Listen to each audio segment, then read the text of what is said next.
Hello and welcome to Campfire Conversations, stories from the center of the universe, where we bring the stories from our campfire to your ears, wherever you are in the world. Here we chat to friends over a favorite drink, enjoy the crackle of the fire, and let the real stories of life in the bush be told. Let's get talking to some bushveld legends and hear about their finest hours, the moments that made them question it all, and what keeps them coming back for more. They knock a glass over, they dance it out, it's awesome. Welcome back to another season of Campfire Conversations, coming to you live from our new home at Tayla, a luxury exclusive use camp in the magnificent Classeri. You can find out more about what we are up to here at Tayla by signing up for our newsletter on www.tulela.co.za or following us on Instagram at Tulela_ZA. We are this morning next to the Tayla Sleep Out platform because we were supposed to do this podcast last night and the weather got in our way. We slept out in the middle of the bush with my gang of 5 intrepid explorers. This morning the wind is too strong up on the top, so we're down here, literally in the middle of the bush, and we also got Roxy with us. We don't know what kind of dog she is. We have a vet here who owns her, doesn't know what kind of dog she is. Doesn't instill much confidence in me. Brought her food at least. Yes, we did. And without Roxy, we would have been attacked and marauded by hyenas last night. Actually incredible how a dog is in the bush. This morning's guests. Michael Grover, third time repeat. Yeah. Thanks for coming, buddy. Thank you. You're the inspiration behind it. Former Skukuza Cricket Club captain, networker, ecologist, grazing expert, friend and human wildlife conflict expert. Grant Beverley. Thanks for having me again. Round number 2. I was surprised for the re-invite after the last retro-based conversation with Brian Masters. Yes, well, the feedback was people were upset because I stopped it on minute 26. Oh, really? So we brought you back. He's branded this morning and we want more from you. Lowveld Regional Coordinator for the Endangered Wildlife Trust's Carnivore Conservation Program. Animal lover turned carnivore researcher, extreme sports enthusiast, outgoing wild guy, trying to keep up with the times while living in the bush. Head boy captain of the first team rugby. It's a small school. And mayor of Hoedspruit. My goodness. And the mayor of Hoedspruit, the center of the No, universe. the last time a girl asked me, like at a night out, are you really the mayor of Hoedspruit? I was like, it's getting a bit much. Let's just nip that in the bud. I'm not the mayor of Hoedspruit. If you want to purchase any Mayor of Hoedspruit t-shirt, you can go to www.grantbeverley. Contact my publicist. Some people are still revved up from last night, as you can hear. Let's see how this goes. We have my main man, Guy Rodseth, guide, straight out of Maritzburg College. Been coming to the Classeri for the last 17 years. Looking to kick off a career in guiding in a world where there are no tourists. He is not single. He is good looking. Some people say he's got the look of James Souter. He is 6'4". Your heart is here in the Classeri Private Nature Reserve. As the father of a daughter, how big is your dad's farm?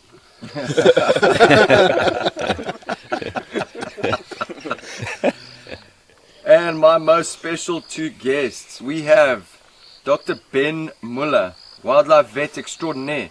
Ben has a mission to practice honest and constructive medicine and management around both the commercial and conservation wildlife sectors. Some say it was his impeccable veterinary skills which landed him his biggest catch, his girlfriend Leah Brown. Problem is she's Australian. That was going really well up until now. Jeez, I was going to use that for my website. It actually sounds pretty good. It's on your LinkedIn profile. Do you still love her after the whole sandpaper gate thing? It hasn't come up into discussion yet. Yeah. Not bedroom talk, eh? Ben owns a motorbike and a boat. Neither actually operate and spends his time taking photos of his work partner, the conservation vet, to make him look good on Instagram. We've got a few good questions which have come in for Ben. Ben, back to you a little later. We've got Tristan Dicks, our most famous guest ever. Born and raised in the big city of Johannesburg, during his vacation time at university, Tristan would venture to Kenya where he spent his time raising orphan baby elephants. He's a Wild Earth celebrity and these days leads privately guided photographic safaris for his business Wandering Thru. We've had his fiancée Ali on this show before and we are very privileged to have Tristan. We're going to ask him the same questions like, is she really your fiancée? No.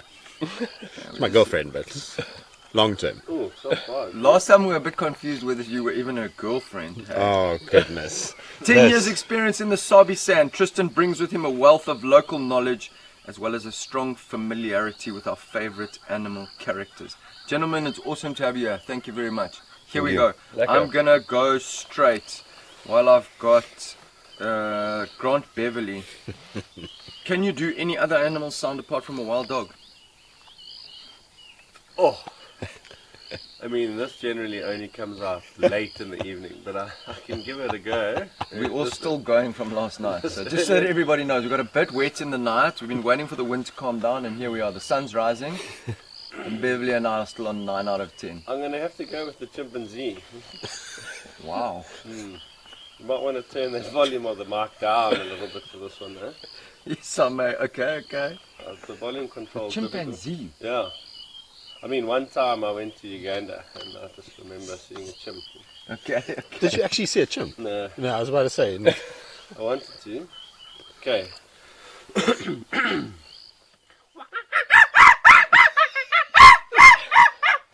Wow, good. That's excellent, dude. I think it might be better than the wild dog. Yes, so do I, considering you spent your life listening to all. Very good. Tell us about why you didn't see a chimp in Uganda. I did. Jeez, we had the most insane experience. What was the First time I saw the back of a chimp. Are there Going chimps through the there? valley. Murchison Falls, No, that no, area no. up in the north. It's near There's no chimps there though. Chibali. Chibali Reserve. We stayed at that, we didn't get there in time. Yes. We stayed at that like hotel in In the town, and we didn't. We didn't get there in time. Oh, Why didn't you we, get there in time? we underestimated how how long it bad took the to road drive in Uganda. Yeah. Just Not as small as it looks on the map. No, it's No, the small, roads but the are- roads, when you've got trucks coming straight Bad at you. traffic, I believe. when you yeah. land back in South Africa and you drive on the N1 North and you're like, wow, it's like, I don't think we should ever complain about our highways. No, that's for sure. It's true. Yeah, and We did obviously try and- Murchison Falls, now they just... Are there I mean, chimps there though? massive hub. Seriously? Yeah. Really? Yeah, Chipoli Forest is actually fantastic for them. Really. First time I went, we just saw the back of a chimp. But last year, 1 year ago, right now, actually almost, well, to the day, I was in Uganda. We had amazing chimps there. Man, Kibali. do that noise I again? don't know that. Really? No, you don't have to. That was amazing. That really does sound like a chimpanzee. Okay, from at Charlotte Crag, do you ever take any interns? So we do. It's a process to go through because of the logistics around accommodation and the legalities of having people in the field, but it is possible. Klaseri Private Nature Reserve, here we are. Guy, I mean, you've been coming here for 17 years. Your heart is here, I guess. What do you love about this place? No, I guess I gotta say that it's pretty, obviously there's commercial lodges and private, but it's pretty untouched, Things here are pretty wild, which makes it really cool to come and, spend some time finding your own game, finding your own animals, going out. So there's that aspect to it. But yeah, I think, to be honest, that's probably the biggest thing for me is how wild it is and kind of untouched. And it's like your own little piece of heaven, You come here, it's your space, you can do what you like, and that's pretty much what I love the most about it. Love it, man. Thank you very And much. there's chimpanzees, Yeah, now they are. We're busy moving south. If I ask you a sighting that comes to your mind immediately from the Klaseri, So we actually, I was here for lockdown. I was pretty privileged to be here for about 4 months in lockdown last year, and it's Wow. with dogs. Oh, really? So it was about 5:30 in the morning, and I'd heard some monkeys going wild above my roof, and I kind of walked out, and my lodge just looks over the Klaseri River, which is pretty special, and the river was a lot lower then, and I woke up, walked out onto my veranda, and in the corner I saw like 7 fluffy white tails going wild. And I realized that obviously they were dogs and they were flapping in a parlor carcass. And I had friends in camp, I woke them up. And now it is about 5:45 in the morning. And with that, 2 hyenas walked down. and the dogs kind of chased the hyenas, and the hyenas chased the dogs, and it was a bit of a scuffle. The dogs then made their way up the bank. They came back, chased the hyenas off again, and with that there was baboons' alarm calling in the background. I thought that's a bit funny to, you know, baboons going wild at dogs and hyenas. And the dogs kind of finished off what they could, walked up the bank. With that, a hyena came, picked up the carcass, and turned around and looked straight down the river, and dropped the carcass, ran up the bank, and with that a female lioness came, picked up the rest of the impala and walked up the bank. This is all at like 6 in the morning in our pajamas watching this. It was a pretty special way to start the day. It's awesome. Yeah, it's very cool. That is cool. That is cool. Whenever there's predator interaction, like after spending a long time in the bush, that's where it's at. So tell us, that's cool, man. Yeah. That's what a Very sighting. cool That's what we sighting. live for.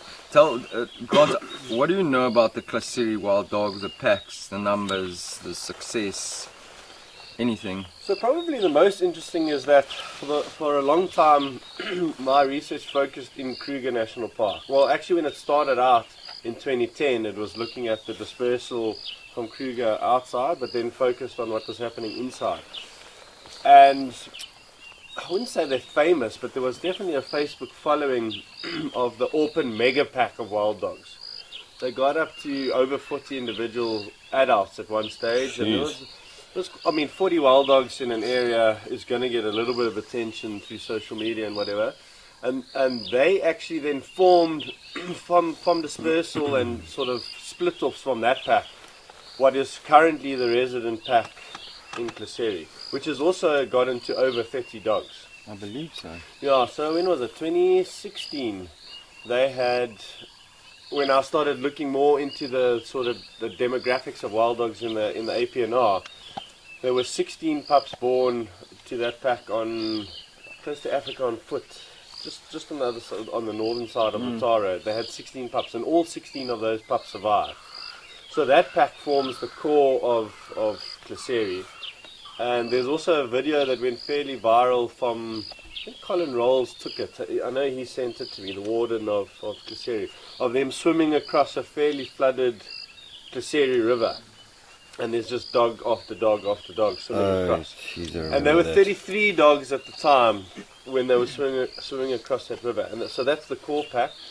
But then there's packs from Timbervati and then further east into Kruger that come through, but because wild dogs are so wide-ranging, they're not resident in the Klaserie. So I would say that it's only one resident pack, and it's a large pack as well. So It's a very large pack. 30 odd dogs is occupying quite a large home range to avoid lions and just their prey requirements.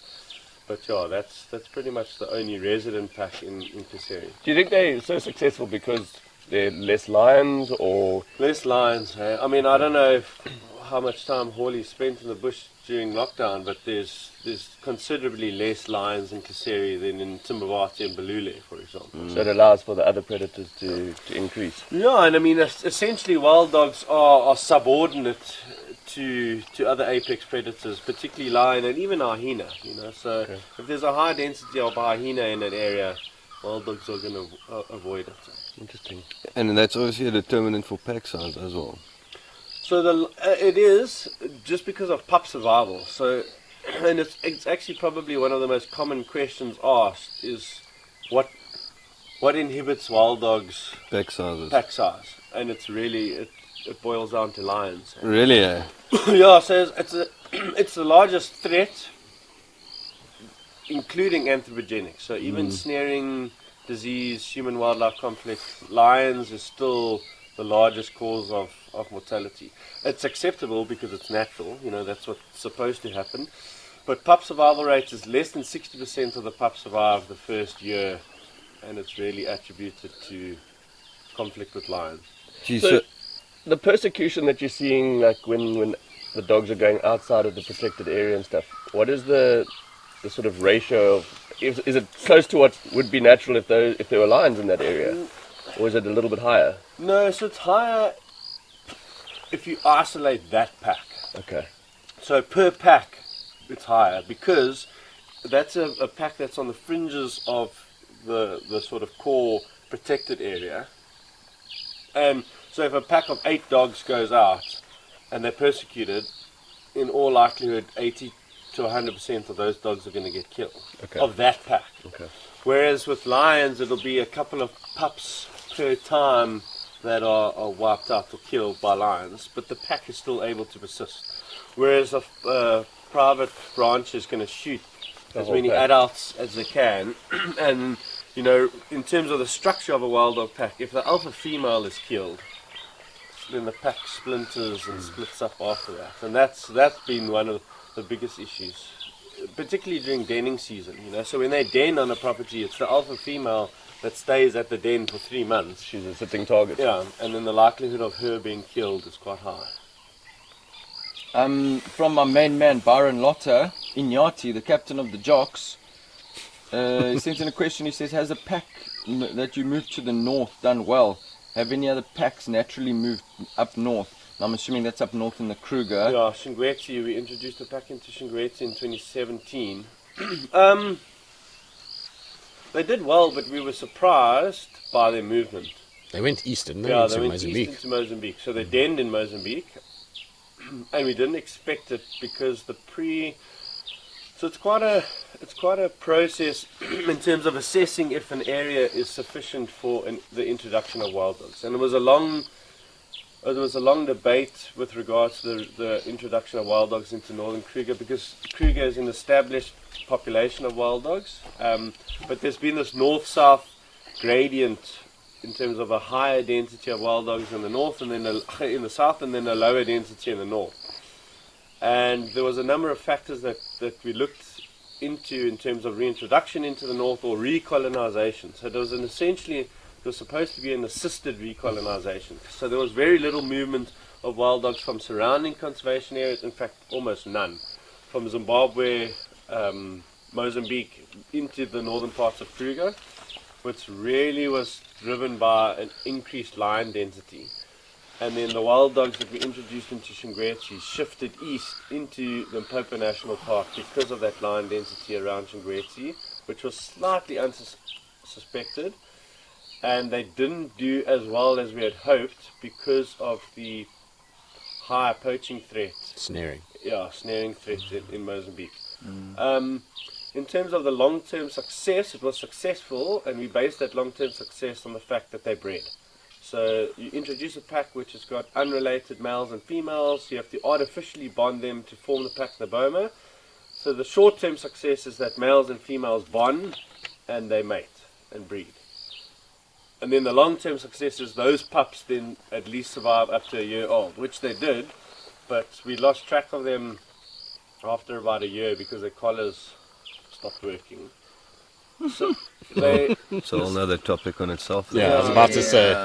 Well, but a year that's a good innings for a collar.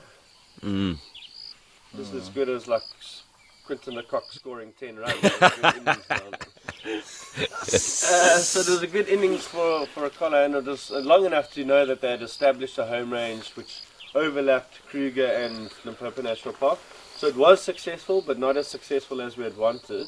But since then, and we can't say specifically that it's as a result of introducing wild dogs, but for the first time in 2019 we had dogs moving into northern Kruger from Zim. I remember we saw those dogs. Yeah, and they established up at Punda Maria, Pafuri. So since 2009, when I started the wild dog project, we hadn't had a resident pack of wild dogs in Pafuri. There was dispersals coming through, and there had been dogs moving from like the Mapani area up north, but never a resident pack, and they denned up at Punda Maria in 2019. So did we assist in the recolonization? We don't know. And then subsequently to that, a colleague of mine and a friend of yours, Manus, had started a lion project because the lion numbers unfortunately are decreasing in northern Kruger. Well, I mean across the whole northern sort of greater Kruger National Park. So Limpopo National Park and northern Kruger, because of targeted lion poaching. And that's going to be interesting to see how that affects or benefits the wild dog population in the next couple of years, because they are targeting lions, and that decrease in lion population is probably, and already has, resulted in an increase in the wild dog population. Oh, really? Eh? Oh yeah, definitely. But Granty, is that not also attributed to the fact that we had drought for 4 years? Because there's is. always an increase in dogs in drought. And they periods. closed a lot of waterholes up north. Didn't they? so they did. That was, and well, And that was for the roan as well. and And roan and roan sable. ecology. I mean, it is one of the theories that we had over the 10 years in terms of the drivers of population decline of wild dogs. So 1995, just from the photographic census, there were 430 odd wild dogs in Kruger National Park, 250 of which were north of the Olifants River. Sure. Wow. In 2009, there were 135 wild dogs, of less than 20 north of the Olifants River. That's crazy. So even percentage-wise, it's much lower. Yeah, much lower. Lions And the what? density, so yeah, there was a shift actually in density of wild dogs now from the highest density being in the south. And even lion density, there's a density gradient from the south to the north. So you actually expect there to be more wild dogs in the north than the south because the largest natural threat is lions. But that's not the case. And then even in the south, if you look at wild dog distributions in the south of the park, well, south and central, they skewed towards the west because of lion density. So the density heat maps are really interesting because wild dogs do not occupy that eastern border, which is just east of the Labombos. You get this, so it's rhyolite on the basalts. Soil related. Soil related, and Geology. it's prey density related. So wildebeest, zebra, in the eastern basalts, which is despite what people see wild dogs chasing zebra and wildebeest around, but prey wise they've got a very Narrow. consistent and narrow prey selection. We call it the most abundant medium-sized ungulate, which in Kruger is impala, and then in KZN it's nyala. So they don't prey on wildebeest and zebra, but they're avoiding that eastern boundary because of the density of lions. And then in northern Kruger, where you've got a lower density of lions, and then as Ben mentioned, because they had those artificial water holes, between 1995 and 2000, it increased the distribution, or there was a shift in water-dependent species, which is zebra and wildebeest and buffalo, actually more so, into the north. So lions then shifted into the north in relation to the density of wildebeest, zebra and buffalo, which then decreased the wild dog densities. That's the thing. The data didn't show it, unfortunately, but it was also data deficient, And that's something that's important for the average person to understand, is you can only understand as much as the data or information that you've got, So recording data and recording information and monitoring is really important to detect change over time. So often people will say, Mark, from an ecology point of view, and from Tulela's point of view, just recording, we went for a quick drive last night, just taking photographs of change from before you implement a project or research project or whatever to afterwards is really important to detect change. That monitoring is important, and it wasn't there in the early 90s in northern Kruger. So we actually don't know what really caused the decline. And then there was that shift. In 2010 we investigated of wild dogs outside the western boundary because of increased game farms, increased prey availability without lions. And there were definitely wild dogs moving from inside Kruger to outside and then coming into conflict, which is Still happening. contrary to what a lot of people think my job is about. 80% of it is human-wildlife conflict with private ranches outside the formal protected boundaries of Kruger. Dogs moving onto private farms and us having to mitigate that threat. Okay, cool. Interesting, man. Very interesting. Wild dogs I can talk about for hours. Oh, can we also have a chance? I agree. Ben's getting upset. I'm all the way, yeah. Can I also say something? And now you next, buddy. Last question, and I think Ben's right. I'm totally on his side. It's an ongoing discussion about wild dog, painted wolf, whatever name. Opinion on this. This is from Jennifer, a huge fan. Shout out to Jennifer. Thanks so much for sending in your questions. Send a question for Grant and for Ben. This is one of your ex-girlfriends or something. We've discussed this on the podcast. I'm giving you 30 seconds. What should I call them? Yeah, so we have discussed it, and from a from a South African point of view, because of the diversity of languages, we've got 11 official languages in South Africa. Wild dog, painted dog is the English version or variety of it. Shangaan, there's a little bit of debate, but Shlowa as opposed to the guide Madach. But really it comes down to the fact that it's a personal preference. And for me, growing up in South Africa, African wild dog is what I refer to them as. But wasn't it a whole thing about trying to get a positive name about painted wolf instead of wild dog, because wild dog So there Got a was negative connotation. Yeah, and something that was kind of, something it to do came with into the debate because of the language. In Afrikaans, a farmer that's going to shoot a wilhond or a gevergde hond or whatever you want to call it, doesn't really gonna matter. shoot it. Yeah. So it's not really going to increase the... But that was the theory behind it, It wasn't was a theory, and it also boiled down to, in East Africa, where they tried it, where the perception of wild dogs is different to in South Africa.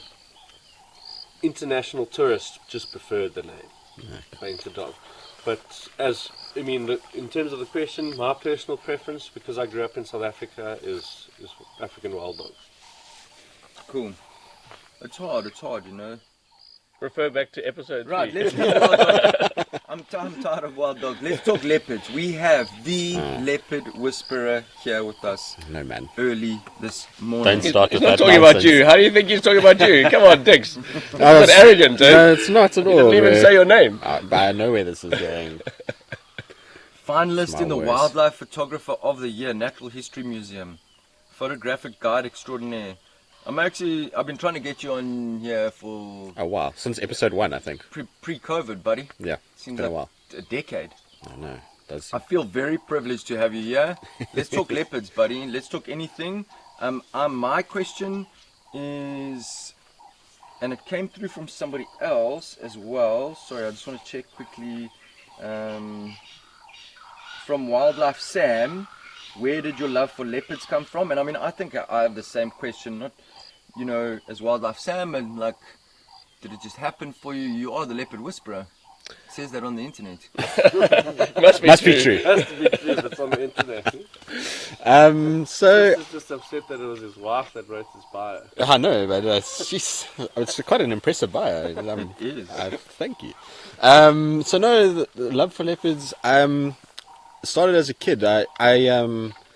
Funny enough, my grandparents got me involved in wildlife more so than anything else. But I read a book, Leopards of the Londolozi by Lex Hess. I don't know if you guys have Let's ever... get some more coffee there, guy. You're the man, bro. Have you ever read that book? Yes, of course. Yeah, That's so... what I grew up on, man. Yeah, Exactly. so that book I remember as a little tiny kid paging through that and just being fascinated by the pictures and the story of this game reserve and these leopards that were relaxed, and that kind of sparked an interest. And then, I don't know about you guys, but going to the Kruger early in life, leopards were not a thing that was seen like they are now, or maybe just social media has opened this whole world to leopard viewing in the Kruger Park, that when you were a kid you felt like that animal was very difficult to find. And so not only was there this allure from this book, but there was also this process of going to the Kruger, not having much success in finding them, and the more you didn't see them, the more you wanted to. And so that's where it kind of started. And then, being a guide in the Sabi Sands, it's hard not to start spending more and more time with them. And the more time I spent with them, the more fascinated I got.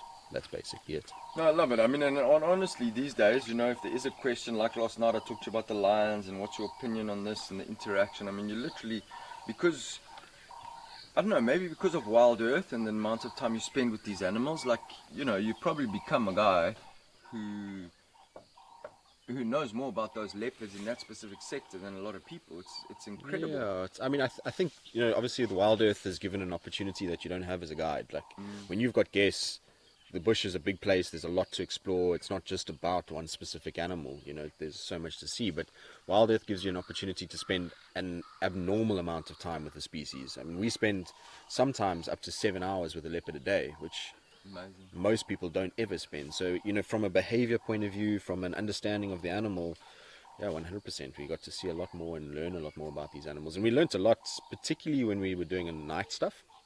So a lot of people, obviously, leopard is seen as this nocturnal creature that moves around. But from what we did at night, which was nocturnal drones and thermal and infrared, leopards sleep a lot more than people realize during the night. They're far more crepuscular than they are nocturnal. Oh, wow. So sunset, sunrise, there's a peak activity that happens just before, just after. But that middle period of the night, they're often sleeping. So we found that we would head out at sort of 2:30 in the morning. Most of the leopards we found were sleeping until about 4, and then they would start getting up and moving. Oh. Yeah. So it was interesting. So we're lucky in that regard that we got to spend as much time as we did with them. I mean, it's crazy amounts of time. That's very cool. So, sorry to interject, but that's the kind of thing that also should be recorded from, you know, to bridge the gap between tourism, guiding, and conservation. That sort of information should be recorded, and I wonder if it is through like Panthera's sightings log. Yes, unfortunately, that Panthera doesn't have that in-depth ability to log that kind of behavior. Yeah. Camera traps would potentially do. But the camera trap survey was an interesting one as well, because the camera trap survey was done to try and determine density based off. They were trying to match tourism data with camera trap data, so it wasn't anything to do with time of the day. But the spin-off should have been that they should have monitored that. But I mean, and something that's often seen as negative. Collars will answer that sort of question with the activity monitor, you know, so you can see that. But then, do you not think that in a place like the Sabi Sands, there's so much tourism and so many... If it's recorded... Not at 2 o'clock in the morning. No, that's also true. Yeah, so it's very specific. If it's recorded. You're going to have a data gap there. Yeah. You don't need a collar if you've got the leopard whisperer. You just told us to But they need to record that information. It's really interesting, you know. So there's a gap between what tourism and guiding can offer for conservation, and we need to bridge that gap. Well, I mean, we also we've had this discussion many times. Is that guides don't contribute to conservation as much as they should. They should. I mean, I think it's one of the biggest bugbears that I have is that you know we spend a lot of time out in the bush, but yet how many guides have any contact with a conservation person? They don't. They go in, they take guests, they preach conservation. But do they actually bring that data back to anybody or understand that what they're seeing has a greater impact if told to other people? Probably not. Mike, but you bridge that gap, eh? It's a difficult bridge to gap to bridge. It's early morning still, but it's difficult because I mean you're trying to get guides to capture the information that they've got. They've got a lot of knowledge in their head. But also trying to make sense of it when you have those discussions. And the irony of it all is we tried sort of trying to record the stuff on PDAs and then smartphones and log sightings and stuff. But where it really came down to it all was just chatting, like having a beer on the corner, which we used to do a lot of, was the opportunity for people like Grant and myself who are working in the conservation ecological side of things to chat to a guy like you and I mean, that's where we all met, is sitting around having a chat. And that's where this kind of discussion is so important, is that you bring all this information together and you start to put the pieces together and figure out what's actually going on. And a skill set that many don't realize in conservation is important. Yeah. So a lot of people want to go into conservation because they love animals. You don't work with animals. No, you work with people. No. Any career, it boils down to that you work with people. Even veterinary, I was about to say.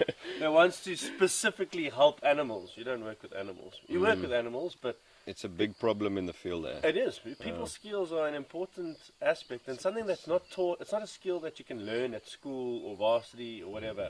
And it often separates people that are successful in a career in conservation versus people that aren't. And it's something that probably needs to be spoken about more frequently, especially I get asked all the time, and I'm sure everyone has, like, what got you into conservation, or how do I get into conservation? And speaking to people in conservation will tell you that it's about having people skills. Yeah. Like Networking and being out there. Oh, 100%. Tristan, here we go. Straight answers. Most leopards you've seen in a game drive? In a game drive, 12. Oh, really? What? Yeah. Seriously? Cubs. Oof, I haven't seen 12 leopards this year. Okay, cool. Yeah, it's plenty. Favorite leopard? A male called Tumba, but very close for Sana. which is quite a famous leopard. Okay, awesome. why? You have a big fan club. We saw that from the questions sent in. Wildlife Sam again. What is still on your wish list, bucket list when it comes to animals and destinations? The wild dog tracking experience. Oh, I mean, tired of wild dog. wolves Yeah, now. exactly. Wild dog tracking experience. Have you been on one yet? I went on one, we just couldn't find the wild dog. I was about to say, that's exactly it, bro. She asked for your money back. Third eh? time that's a treat. So, Holly, didn't you hear what we just said? It's about spending time and networking. That's what it is. It's an experience, it's not a find. That's a wild dog tracking experience, not a wild dog finding experience. Bucket list, buddy. Oh no, it's too long. But I think I have this thing that I want to try and see if I can find all the subspecies of leopard, which is near impossible. Cool. So there's 9 subspecies in I'm total. excited with this. Yeah. So I wanted to do a thing where I would try and do it in a year, but it's literally to try and find Arabian leopards, in North China leopards are going to be near impossible. So that's snow leopards would be a big one that I would like to go and do, and jaguars in South America. So anything, and clouded leopard in Borneo. Those would be all big bucket lists. Have you seen Take any me of the with- subspecies? Take me with. Eh? Have you seen any? India. Yeah. India. From J Drown 38, whose cubs will be more glorious, Tamba or Hosanna? Yes. That's a wasted question. That's heavy weighted. I suppose doesn't the female play a role in that too? I mean, it depends on who it is, you know. I don't know. I think both will be good. They're both That's not both an good answer, is looking it? cats. Tamba, I don't know Tamba. He's now in the western. Is one of Tundi's cubs. Okay. Beautiful, beautiful male leopard. He's not as pretty as he used to be because now he's lost half his ear. But From? they don't really know. They think fight with another male Uh-huh. or hyena. But he's a beautiful cat. Got these very unusual eyes. They're like a green blue color. Very, very, very pretty. Yeah. Wow. And still a very pink nose, even though he's now approaching 5. Is that why your glasses have got You a see, green that's blue so colour? interesting again. Like when I was, coming through, it always used to say, okay, as soon as the nose turns pink, it's black, it's a certain age from the pink. But like, I also observed that certain animals, their nose just stays pink. Yeah, so hey? to give you an idea, like Tundi's sister Shadow, when she disappeared, she was 11, and her nose was pink. Wow. Pink, Really? pink, pink, pink. But There was not a that's- single black spot on it. That's what PAMPFIRE did a sort of whole photographic Yeah, with questionnaire. guides and hunters and And yeah, they asked guides, hunters, professionals, tourists. what are the characteristics that you look at to age a leopard? Because they were trying to see if you could work it out from appearance. And the one thing for males was dewlap, so the size of the Yeah, dewlap, and ear condition. and ear and nose condition. Except that the Like problem with ear scratch. condition is also depending on your tick load. Yeah, exactly. tick load and the vegetation as well. Yeah. Like, so it's interesting to see that perception of colour of nose. Yeah, that was my perception. But with lions, It's far more Very- accurate. it's a very lot more consistent, accurate. Yeah, yeah. Really, eh? Yeah. So lions definitely start to darken a lot more than leopards. But leopards, it's really not an age indicator at all. It's completely... So they call him the leopard whisperer. Good to know. From Alice_Wilter, biggest fright you've ever received on safari? Yes, it might have been the one on camera. Yeah, falling out the car. That was a bit of a fright. That was my favorite. You know, the best part about that You and story... Taylor do keep me entertained. I mean, must say, between yeah, the two of Taylor you. and I have had some oopsie moments a few times. But, you know, the funniest part about that whole thing is actually following your bloody species is wild dogs. It smashed into this log, fall out. But when I fell on my back, so I was, you know, it looked really bad when I fell out. But the best part was the cameraman. So you don't see what happens with the cameraman, but when he's holding this kind of camera, he's got his arms wrapped around it, kind of, because he's using zoom and things like that. But this oak ended up with his head like wedged underneath the camera and his 2 legs sticking up. So all I saw was legs in the air. But I was in hysterics because I thought it was the funniest thing in the world with this guy kind of upside down in the back of his car. But yeah, it was not my finest moment at all. That was a bit of a fright. It's out there on YouTube if you guys want to look for it. Just Tristan Dicks falls out of Land Rover. Everywhere. You know, it's everybody's favorite thing to do. Eh? I go anywhere and somebody's like, "Oh, have you seen this oak fall out of a car?" Here's the video. I think I've seen that video more than anybody else. Actually, I've never seen it. Yeah. Really? Oh, you're in for a Yeah. treat. But you need to watch Taylor's video first before watching that because Yeah. they connected. So Yeah, it's Taylor fell in amazing. the mud and then I was making fun of her and then fell out the car. Absolutely amazing. And then my China Steve when he gets out and is tracking the lions and then Not once, not twice, but 3 times. Yes. So shout out to Steve Falconbridge. And when he almost drove over the leopard as well. It happens to the best of us. All the time. Yeah, it does. I drove past lions the Just other on day. WildEarth, everything's recorded. It's amazing though. How cool was WildEarth and the lockdown and that? How insane, eh? Yeah, good. I mean, I think the I thing. watched you live driving down the road with my girls like 4:30 a.m. in the morning. Yeah. Also 9 months ago in lockdown, following the leopard, and then it jumped for those ground hornbills. How crazy was that sighting? That was very cool. That was very. But going very back, yeah. I mean, I think WildEarth is such an interesting concept, and obviously, it's been going for a lot longer than people realize. So it's been going for, I think now it's almost 12 years.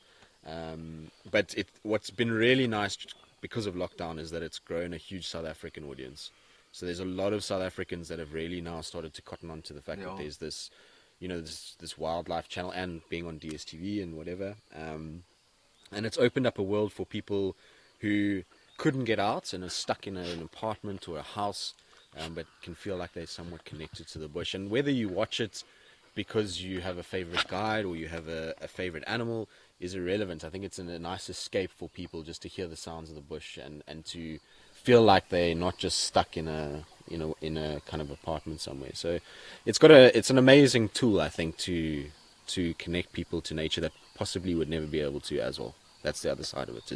If somebody can't travel for whatever reason, can't get to these lodges, the areas that we occupy are pretty exclusive to a very small percentage of the world, but that they can have an access to it and an ability to interact with guides that, for the most part, are fairly knowledgeable. And we try a little bit. Sometimes we get it wrong, but it's I think it's quite nice that people and they don't have to pay for it. You know what I mean? So it's opening a whole area and knowledge base to people that possibly couldn't afford it. I love it, man. Yeah. I know loads of people who are watching it. It's crazy especially now. in the last 12 months, but loads and loads. They really love it. The guys I was with last week, he says it's obviously now on DSTV channel, whatever, 183, or it's very cool. Yeah. Last question, Ranger Nick Nell, my main man. When are you coming to Mala Mala? When we get an invite, Because Nick it says now. there, and also Brett. I'm like, well, whenever you want to invite Yeah, me, well, buddy. exactly. When Nick Is decides, that even legal, Brett, to visit Mala Mala? I don't know. That's you're asking the wrong guy. I've never been there. Copping an invite there is I have. tricky. Yes, man. I'm going to claim that one. I have been to Mala Mala. Not legally. Accidentally. No. We're not allowed inside. I No, just stand at the legally. boom gate and wave. So we in 2014, when Skukuza Airport was being built and I was working at Lion Sands, we were allowed to go fetch our guests from the airport, but we weren't allowed to park anywhere where there was shade. We had to be in the sun. So, we couldn't do that, and we weren't allowed to use the bathrooms either. Yeah. Guests had to get on and you had to drive them off Mala Mala first. So, I have been on Mala Mala, but it was a very brief visit. Yeah, I didn't see any leopards. I did actually. It was the worst thing in the world. Was you'd get from Lion Sands and it's like an hour drive to Mala Mala airstrip, and you would see everything on Mala Mala. Get to Lion Sands and then for 3 nights see nothing. It was awkward. Can't we go back when But we saw all those animals? But that was last exactly time? it. You just used to tell the guest, all right, you still have to go back for your air transport, so it will be fine. We'll get all the animals on the way back. Ranger Nick Nell, we're waiting for our bed nights, buddy. Exactly. Have you seen Nick Nell in the gym? He's but hammers the gym. The church. Yeah, the church. House of Pain. Shout out to Nick Nell, buddy. Just because you can arm wrestle Beverley and do more proper burpees than him, not fake Callum Bruce Lawson burpees, real burpees. Shots are being fired. At the church. Okay, the Leopard Whisperer, it is a privilege to have you here. Thank you. We'll hear more from you. Dr. Ben Muller at Ben 10. Join the conversation, buddy. You keep having a ciggy in the corner and pretending to look after your dog from wild animals. But didn't you see him pointing at his shit, bro? He's So- ready when you are. Come on. Look at that. Apart from taking photos with your partner, The celebrity. checking, with his finger, his whole arm up an elephant's bum. What else do you do, buddy? Yes, I don't know if I'm at liberty to say. See, Grant's just got a naughty grin there. No, yes, work takes up a lot of our time. Last night more than anyone else. Tell me, main question. Okay, Ben and Joel, who's also appeared on this podcast, are absolute legends. You can see him at Ben 10. Lockdown in Iraq. I mean, this guy was cruising around the Klaseri Private Nature Reserve for 4 months. I was stuck inside my house with 2 children under the age of 3. No cigarettes, no alcohol. And you were in Iraq. No, it was interesting, eh? And from a wildlife point of view, yes, I saw like, I think 5 species of birds in 7 months here. That desert is dry, let me tell you. But I actually saw, you know what I did saw? I sent you a picture still. I saw that fox thing. I think it's a Rupel's fox. Yeah. Yes, scrawny things, eh? Yeah. Basically looks like a sick art wolf. Yeah, You also like saw the link to jackal wild on dogs, mange. didn't you? There was a domestic dog with fused toes. Oh yeah, that's Oh an yeah, interesting one. I saw 2 of those actually up there. A Labrador, huh? One was a Labrador and one was a Malinois. What do you mean? They so wild dogs. I don't know if you've seen, but they. Let me tell. I'll tell this one. He just wants to interrupt all the time. They've got a fused pad on their front feet, not on the hind feet. It's just the front feet. Yeah, Really. Yeah. But It's more their prominent pads on are the front fused. The 2 middle pads are, so they actually have like a web, and you don't see that in domestic dogs. But I've picked it up in 2 or 3 dogs now. Funny enough, yeah. So what were you doing in Iraq and how did you end up there? And You know. why are you back here? in Yeah, Paradise? so as wildlife vets, we generally have quite a quiet off season. When I say off season, it's usually in the summer months, you know, outside of the capture season. And I went up there just to relieve another vet for a quick 3-week stint in summer, and then I got caught in lockdown and ended up staying 7 months. But it was really great. I mean, I was very comfortable. There was a lot of work to do. So I basically worked for an American company. They had, we had about 140 dogs there. In country, we had about 240. There was another vet actually up there. And mainly dogs just doing detection dogs for the oil industry, working gates. You know, obviously Iraq is not the safest place, so security cells there. Wow. Fascinating, man. Yeah. Question from Lala Lula. What's the most challenging animal to treat? Wild dog. I'm checking. Probably. Shout out, Lala Lula. Yes, that's a very difficult question. I think probably white rhino. Really? Yeah, they just their size makes it, and Really? quite often surgically, and the pachyderms, things that do. So like, yeah, it's I wouldn't really say a species, but if you had to say a species, I'd say more like a disease or something. But a species, definitely white rhino. But also, white rhino are notoriously difficult under anesthetic. Well, yeah, to begin with, and their size, you know, their positioning is always, you've got to position them correctly, and quite often if you've got a wound, rhino are difficult to work with. And I mean, is it really that you spend most of your time on rhino now as a generalization? Funny enough, yeah, most of our work this year at least has been rhino. Dehornings mostly. Mostly, yeah. No, the rhino have kept us very busy the last 2 years. And this year, I mean, I don't know if I'm liberty to say, but we've got a lot of rhino work coming up this year. It's a large part of our work is rhino work. Yeah. Do you have any opinion on anything like that? You want to go there? You don't want to go there? I mean, how do we stop this whole story of rhino poaching? Yes, it's difficult, and I think Mike will have very good insight into this because he's got a lot of insight into what happens in the communities. So we just obviously work at the coalface, you know, just on the animals themselves, and dehorning does work. I mean, it has been there's no published research on it, but it definitely it's halted poaching in this area. Yeah. And we've probably, I mean, out of the rhino population in the Lowveld, excluding Kruger, probably 40% of the animals are dehorned, and where they dehorned, it's stopped, you know. So, but yeah, going up the tiers, I mean, it's higher than 40-50%. No, I think because Sabi Sands and Timavati. You're talking Greater Kruger though, but yeah, Greater Kruger, and probably the private reserve. Yeah. Because they all dehorned, Yeah, but then it's higher than 50% of the animals are dehorned. In the national herd, I'd say in Kruger, Greater Kruger is probably only 50%. But remember, But is it the sustainable? Mawati and Sabi Sands have a lot of rhino. It is definitely sustainable. I mean, there's a cost to it, so Yeah, that's what I your mean. cost from- per rhino is probably about 7,000 rand per animal, and you need to do it every 18 months. So there is a cost associated to it. But it's just, it's one of the tools in the toolbox that we're using currently, just until I don't know, because But it's also guys another, kind of hope this all blows over in like 5 it's years. also or another 10 years. opportunity for tourism and conservation, the gap to be bridged. Oh, through definitely. Tourism being involved Yeah. with those conservation projects, you know, which Definitely. is something that Yeah. you guys do. I mean, most of our rhino work, if it's not a treatment, if it's like a management, like a notching or a dehorning, there's people to often always guests, eh? Yeah, so it's great, eh? And people, yes, I've seen people in tears, eh? Like Oh, it's a great it's an experience. emotional experience for anyone, you know. Yeah. Whether you know wildlife or you work in the industry or not, it's No, it's, Well, anytime you whip out a chainsaw and start revving that thing, yeah, I mean, no, it's pretty, no, pretty- that's the only thing. It's Looks more sometimes abusive, often but it quite works, gruesome yeah. for. It does work. But dehorning or not, I mean, every time I've been on, when there's a rhino down, it's emotional, man.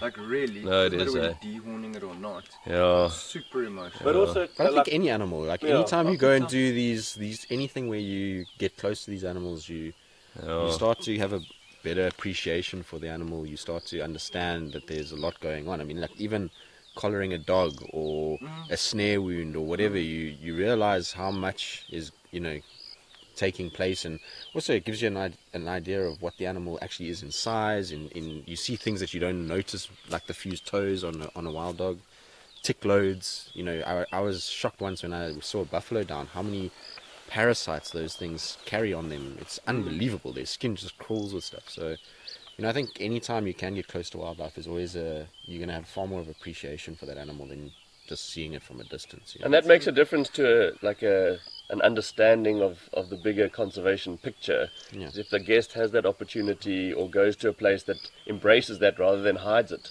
Yeah. Like Well, we've chatted about this heavily. Yeah. It's not just the conservation aspect, but also from a local community aspect of how tourism is missing the mark heavily. That because everything is focused on in reserve, Yeah. and not even the management of the reserve. It's like come in, see the animals, and get out, and tick a few boxes and take a photo. But there's such a larger scale that's taking place for that reserve and ecological system to survive, that guests should be exposed to a lot more of what's going on. So seeing what the impacts are of a reserve to a community that surrounds it, to animals that need to be protected because of that reserve, there's a lot that takes place.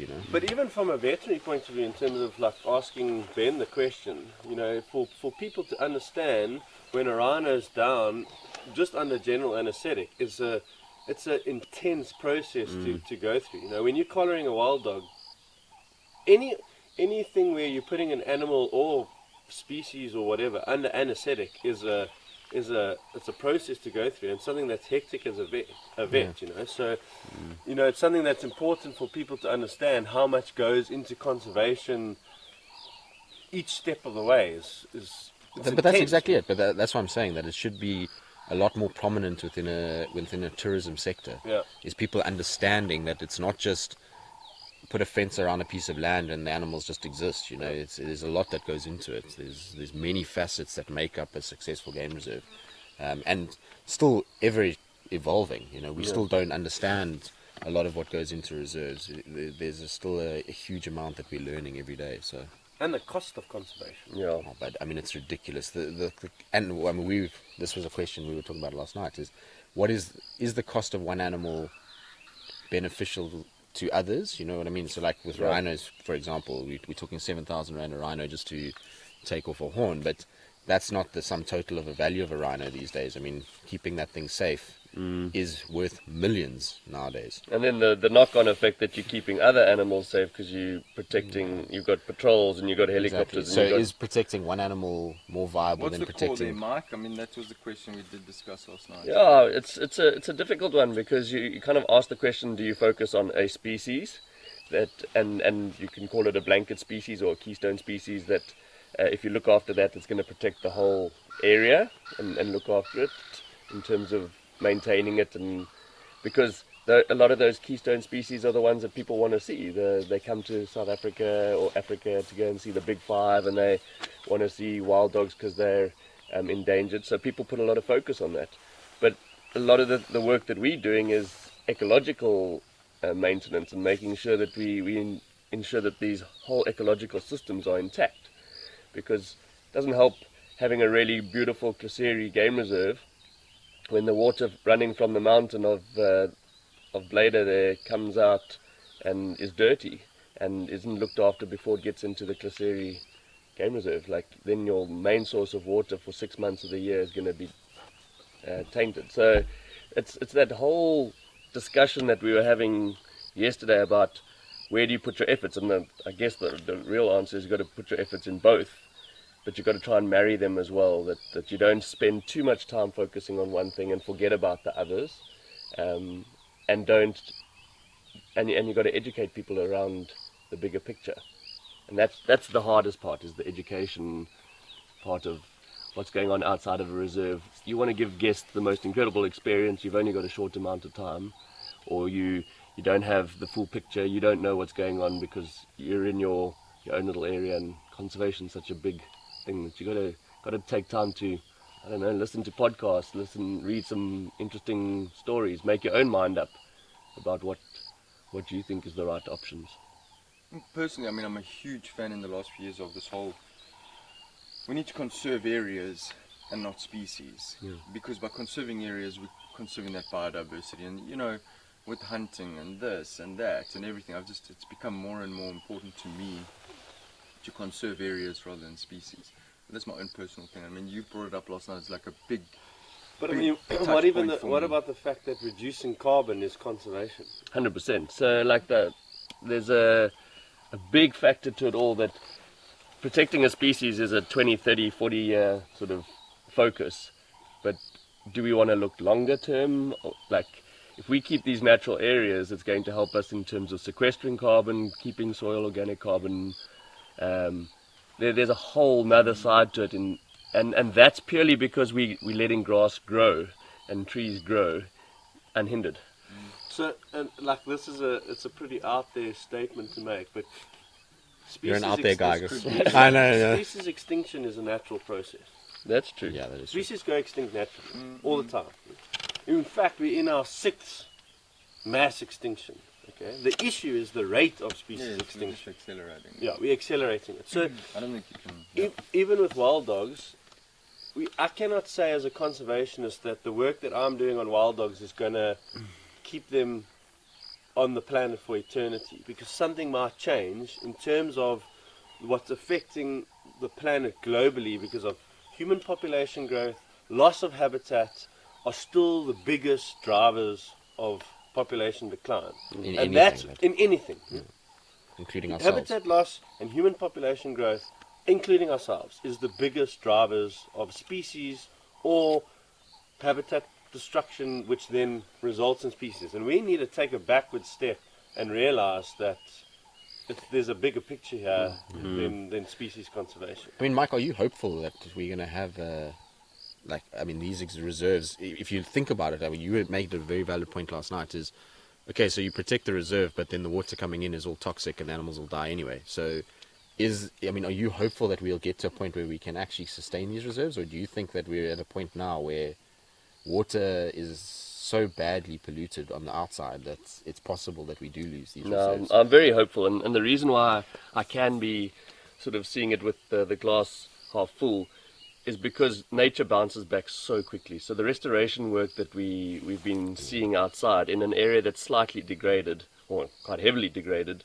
in some areas, you give nature a little bit of opportunity and she just bounces back, and the rivers get clean, and so it takes that, but it takes that effort and that understanding, and it's not the hard part is we are all custodians of the land. So you might not realize it, but the choice that you make in terms of the meat that you buy has a knock-on effect. So you want to go and buy meat from somewhere that's from an abattoir, you got to think about what goes into that. How many lands were tilled to plant maize or sorghum or whatever to feed those animals sitting in a kraal, compared to animals that are walking free on the veldt, grass-fed and stuff. Those are the things that I get really excited about, is when you see the shift of people saying, okay, I'm going to start thinking about where does my food come from, what is my impact, and you do see these opportunities coming through. I think the other nice thing is in Africa we have massive amounts of wide open spaces, and they're great organizations that are trying their best to keep them wide open. And if we can get that balance of people still benefiting, because the reality is people still have to live, and we're not going to slow the population growth down so quickly that we can say, oh, let's just not do anything. People have to live with it. So if you use things sustainably, if you harvest a little bit from here and there, fine, but don't overdo it. So yeah, I am hopeful, and I guess that's something that you have to be if you work in conservation, because if you're negative, well, it's a slippery slope. It's a very slippery slope, and you'll get bleak. which is something that's difficult not to be. No, absolutely. In conservation, it's so difficult not to be negative, but you have to be. Yeah, you have to be positive. Yeah, for sure. We're just looking for Roxy. She's on the hunt for hyenas. She's upstairs. Last question. Ben Muller, you ever treated an aardvark from the SA specialist? Thanks for sending in your questions. Yes, we've tried. I was actually called by the University of Pretoria last year. Was it? No, it was 2 years ago to catch aardvark for a research project they were busy with, and then they also wanted to put implant transmitters intra-abdominal.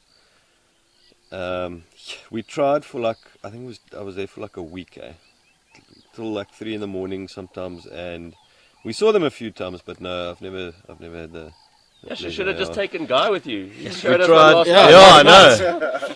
Yes, so we might tried. have been a daycare, but looked like an aardvark from the start. No, Brett, they're extremely difficult animals to capture. We tried free darting. We had telemetry darts there.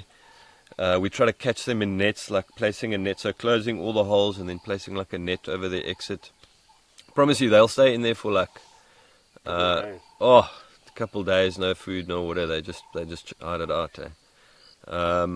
And also, yes, you won't believe how strong those things are. We made those nets so solid, they just rip them out. They are unbelievably strong. Wow. No, Not, no. Because I'd imagine they would disappear underground. Yeah, and they were quite habituated there. There was a high density of them, We really saw a lot. And so you could like almost drive probably 20-30 meters from them. But as soon as you come, if you just close that fight or flight gap, they was running all gone. But no, I'd love to. Very interesting critters. It is. Anything else that comes to mind, like species or occasion that just sticks in your head? Oof, yes. What about when you darted a wild dog and it woke up and bit me? Oh, when I asked you to hold it and you let it go and you let it. So you mean you underdosed it? I asked Grant to scruff the thing, and he literally scruffs it, but then pulls it onto his arm. Yeah, and then I get the blame for it.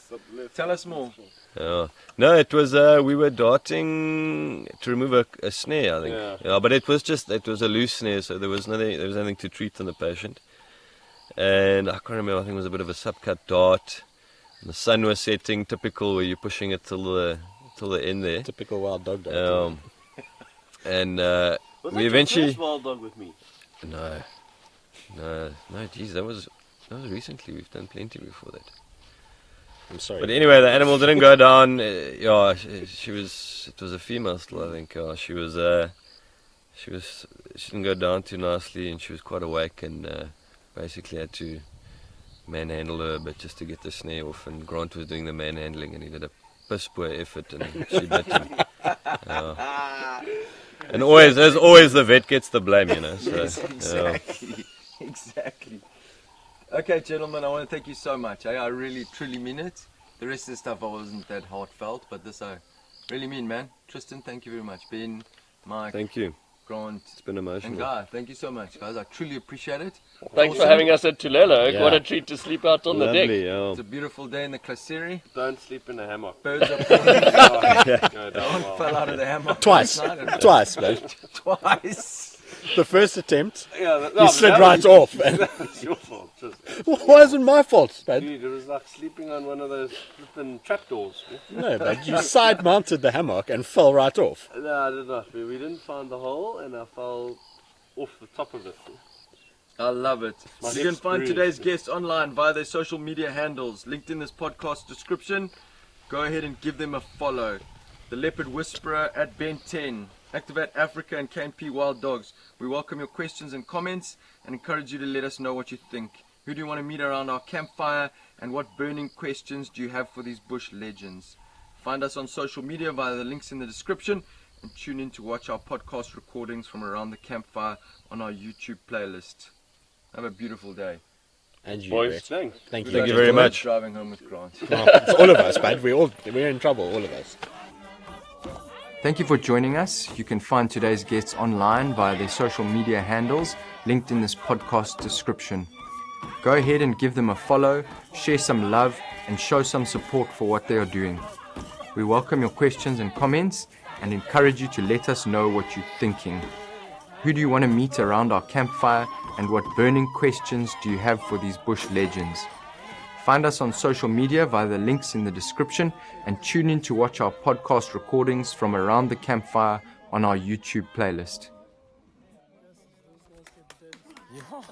They knock a glass over, they dance it hard, it's awesome.